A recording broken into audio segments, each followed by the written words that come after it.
Okay, so in this video, we're going to take a look at the convergence of a power series. So we see here our theorem here for convergence of a power series.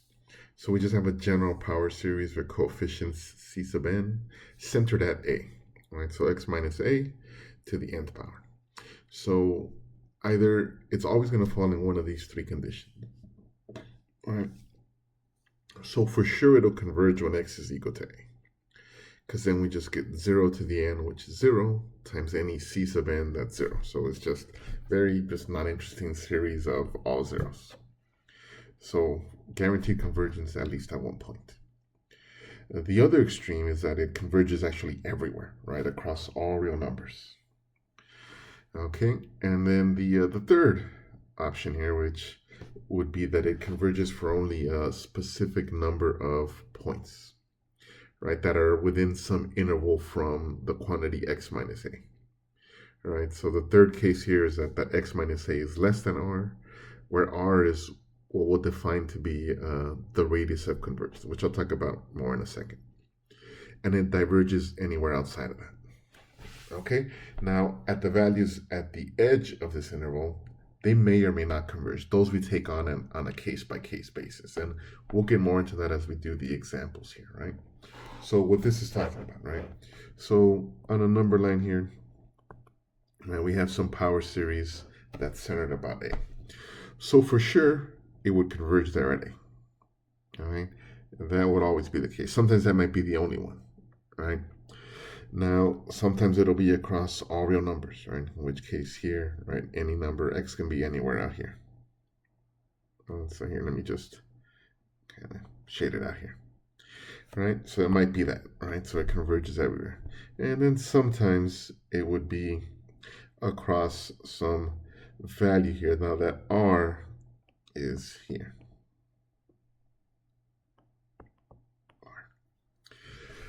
All right, and then these endpoints here, they may or may not converge at the endpoints.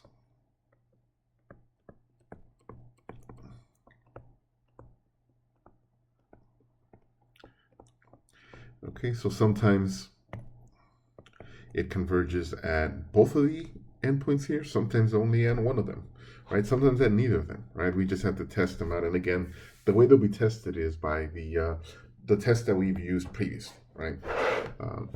Alternating series test, ratio test, root test, etc.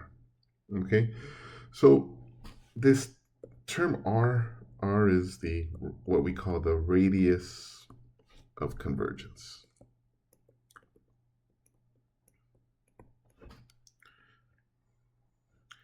All right, now if it only converges at some point a, right? So if it's just here, let me see, convergence only at a, then the radius of convergence will just be defined as 0, right? There's no radius, right? It's just one point. All right. If the radius, if the series converges for all real numbers, right, then the radius is infinity. All right, and in the third case here, all right, so here, if we classify this r, right, r, then the radius of convergence is this value r, right, some real value number. Okay, or again, always centered at a, right, it may or may not be centered at 0. All right, so just keep it very general here. All right, so now our goal here is to identify the values of x where any kind of series is convergence, right? So let's go through a couple of examples. Right, so I want to find out, right, for what values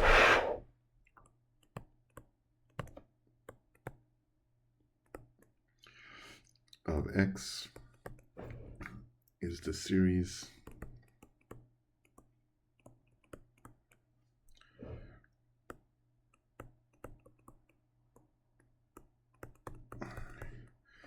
convergence.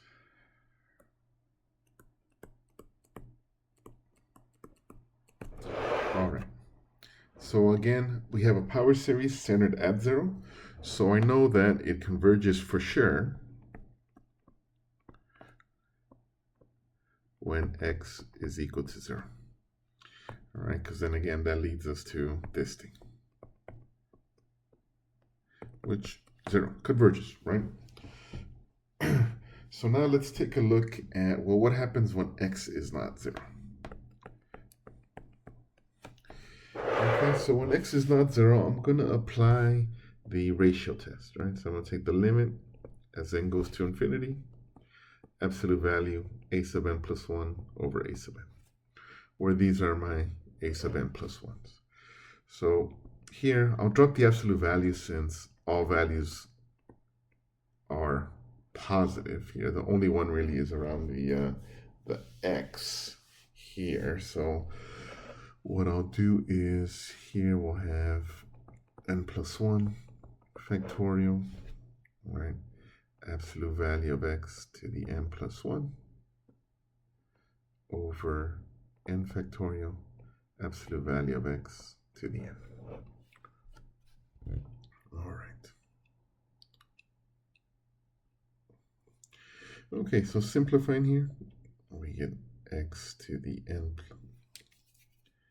excuse me here, the limit as n goes to infinity, n plus 1, n factorial over n factorial, absolute value x to the n, absolute value of x, over the absolute value of x to the n, and we see some things cancel out, and we're left with the limit as n goes to infinity of n plus 1, absolute value of x, and we see that that goes to infinity.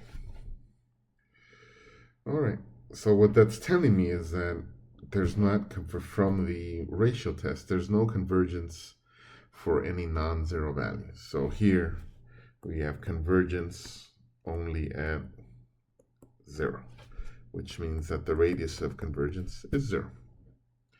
All right, so we just have convergence at one point. All right, so let's try another example, right? Same idea here, right?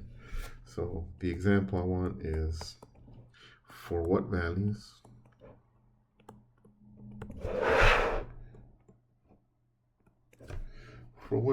of x is the series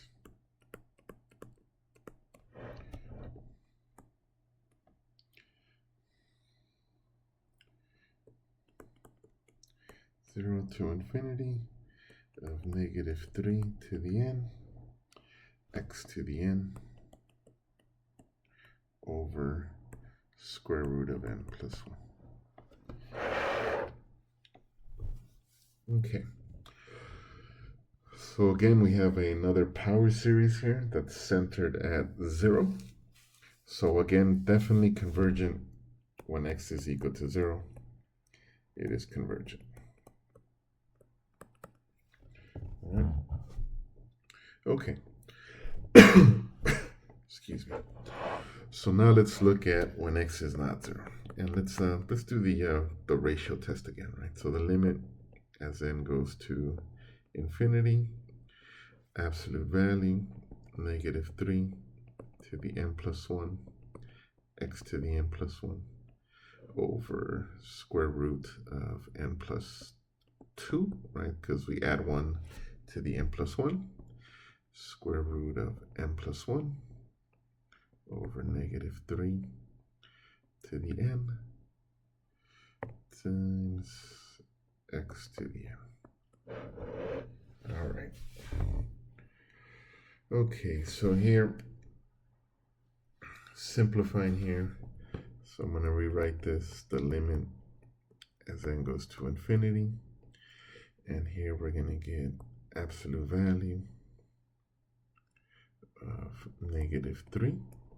Right, if we have n plus 1, these n plus 1s, they'll cancel out, so we'll get negative 3, essentially negative 3x in the numerator. All right, and here let's go a little further here, actually as n goes to infinity, right? So we're left with, let's just do it one step at a time here. Negative 3x in the numerator, and then times the square root of n plus 1 over n plus 2. All right, I don't need the absolute value over the square roots, and especially for values of n, those are all going towards infinity on the positive side, so that whole quantity is positive. So I'm going to rewrite this here as the limit as n goes to infinity. We'll have 3 absolute value of x, right? Take the absolute value of negative 3, and then here I'm going to go ahead and multiply both sides by 1 over n. Right, we're essentially dividing out the n. So that leaves us 1 plus 1 over n, and then 1 plus 2 over n. All right, or again, we're just evaluating the limit. So if you could see right away as n goes to infinity, right, these quantities here are essentially, since they're the same power, they're going to 1, right? Here it's more explicit. As n goes to infinity, these quantities go to 0, and we're left with 3 absolute value of x. All right. Okay, now in order for this to converge, right, from our ratio test, it has to be less than 1. All right, so here we have here centered at 0, or in other words, the absolute value of x has to be less than 1/3, or dropping the absolute value, and an inequality here, negative 1/3 here. So centered at 0, and then going out to 1/3, and negative 1/3. Okay, so our radius of convergence is 1/3. Now, for what values of x does it converge? Definitely for every value in between negative 1/3 and a positive 1/3. But again, right, in our definition, in our theorem about convergence, the endpoints come at a case-by-case basis. So we need to test each one of those out. Okay, so going back to our original series, let's let x be negative 1/3. So when I do that, we have negative 3 to the n, negative 1/3 to the n, over square root of n plus 1. All right.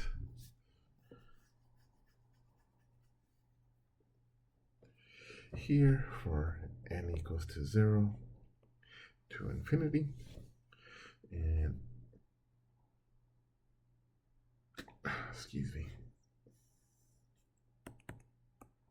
sum n equals to 0 to excuse me. All right, since those both are under the nth power, I can multiply inside there, and I just get 1 to the n, which is just 1 over the square root of n plus 1. Right, now one thing to notice here, when the values, as you start writing these out, it's 1 over root 1 plus 1 over, when n is 0, 1 over root 2 plus 1 over root 3, right? This is a p-series, right? A p-series with p equal to 1/2, so less than 1. So that tells me that this is going to be a divergent p-series. Again, you could do the integral test if you'd like to just kind of confirm what is going on here, right? But here we can just notice that it starts at 0, but if you write out the values, this is equivalent to something like this, where k is 1 over k to the 1/2.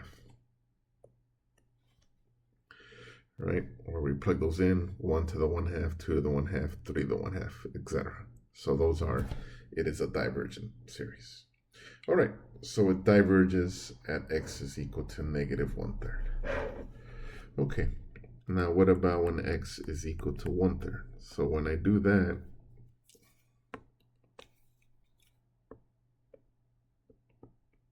so we get 3, negative 3 to the n, times 1/3 to the n, square root of n plus 1. Okay. And then they're both raised to the n power, so I can multiply inside there. And here I get an alternating series, right? 1/3 times -3 is -1 to the n, square root of n plus 1. Okay, and again, if we focus on the non-alternating part, right? So if we look at this part, clearly this is getting smaller, right? Because as n gets bigger, the denominator is getting bigger. The overall term is getting smaller. All right, so it satisfies that part, and also the limit as n goes to infinity, that goes to 0, because we're getting larger and larger in the denominator. So this is convergent. Okay, so going back here, so what we have here is that it is divergent at -1/3, but convergent at 1/3. So our radius is still 1/3, and the interval of convergence is going to be -1/3 to 1/3, inclusive of 1/3. Okay? All right. So that's how we kind of look for the radius of convergence and then the interval of convergence. Always make sure if we do have finite values for the radius of convergence that we need to test the endpoints. Okay, now let's do one more here.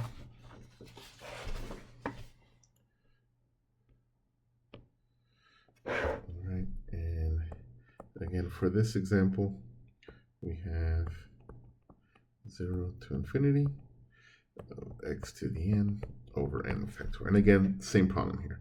For what values of x? X is the series convergent.